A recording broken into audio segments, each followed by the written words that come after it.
I'm a photographer, artist, and I'm also an educator. So I'm professor of photography at the Art College here in Belfast and also head of the school there.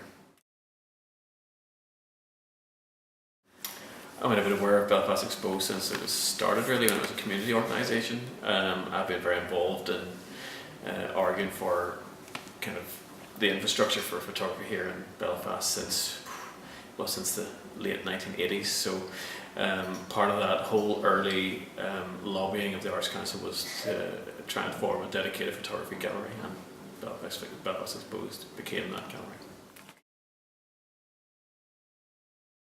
Look, it's really important to have as many forums as possible to talk about the development of photography, particularly as how it engages with communities, and particularly, of course, the community in Northern Ireland.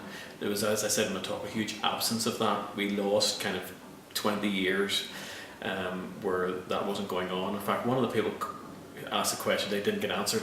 Probably I should have answered it, suggesting that maybe you've got to wait till the conflict's over before you can do this stuff. I don't think that's true at all. In fact, if Eugenie, who spoke today, had been doing her projects back in the 1980s during the hunger strikes, I think we'd have seen some really valuable subjective photographic work. And it's to do with the facilitation. You can't expect work to evolve and appear on its own. Very rarely does that happen. You will get tiny little pockets.